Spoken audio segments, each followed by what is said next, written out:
पांडुरंग हरी वासुदेव हरी. माऊली, झालं असं की शेगावातील देवीदास पंत पातुरकर यांच्या मुलाच्या ऋतुशांतीचा कार्यक्रम होता. देवीदास पंत गावातील नामवंत आसामी, त्यामुळे साहजिकच शेकडो पानं उठत होती. पंक्ती सुरू झाल्या. पंक्तीमधील उष्ट्या पत्रावळी रस्त्याच्या कडेला असलेल्या एका नाल्याजवळ टाकल्या जात होत्या. या रस्त्यावरून शेगावातील त्या काळची बडी आसामी बंकटलाल अग्रवाल आणि त्यांचे मित्र दामोदर पंत कुलकर्णी जात होते. त्यांनी वाड्यासमोरील रस्त्यावर उष्ट्या पत्रावळीतील शिते वेचून खाताना एका इसमाला बघितलं.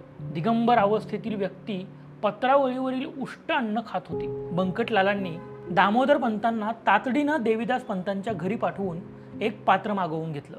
पंचपक्वान्नांनी भरलेलं ते पात्र त्या इसमाकडे ठेवल्यानंतर त्याने त्यामधील सगळे पदार्थ एकत्र कालवले आणि खायला सुरुवात केली. अवघी पक्वान्ने एक केली, आवड निवड नाही उरली.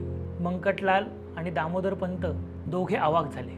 ही काहीतरी वेगळीच आसामी आहे, कोणीतरी सिद्ध पुरुष आहे जो आपल्या शेगावी प्रकटला, असं बंकटलालांना मनोमन पटले. त्या इसमाचे भोजन झाले होते.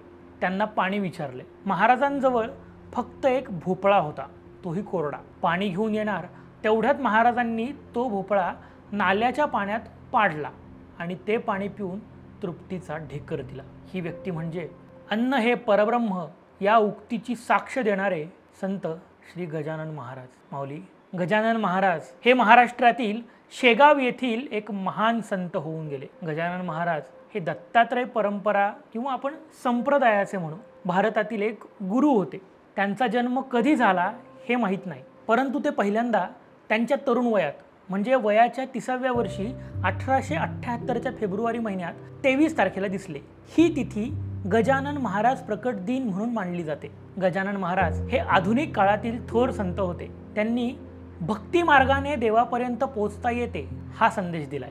महाराजांनी कर्म मार्ग, भक्ती मार्ग आणि योग मार्ग हे 3 मार्ग जीवात्म्याला आत्मज्ञान प्राप्त करून देतात असे व्यवस्थित सांगितले. महाराज हे शुद्ध ब्रह्म होते, एक परमहंस संन्यासी होते, ज्याला ब्रह्माचे पूर्णपणे ज्ञान झालेले आहे, जेथे जीवाशिवाचे मिलन झालेले आहे. अशा जीवनमुक्तांना देहाचे भान राहत नाही.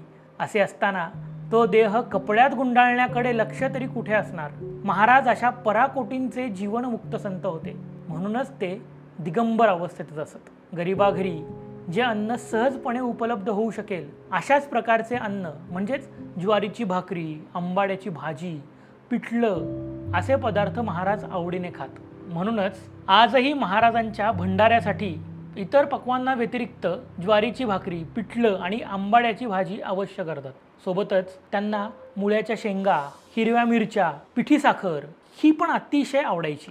भक्तांकडून येणारे पंचपक्वान्नाचे ताट असो वा कुणी कुत्सितपणे दिलेला वाटलेल्या मिरच्यांचा गोळा असो, प्रसन्न भावाने त्याचेही ते सेवन करीत असत. जेव्हा गजानन महाराजांना कळले की त्यांच्या अवतार समाप्तीची वेळ येऊन ठेपली, त्यावेळी ते हरिपाटलासोबत पंढरीला गेले. असे म्हणले जाते की त्यांचा मानस पंढरीलाच समाधी घेण्याचा होता, परंतु विठ्ठलाच्या आज्ञेने त्यांनी शेगावलाच समाधी घेण्याचे ठरवले आणि ऋषीपंचमीचा पुण्यदिनही ठरवला.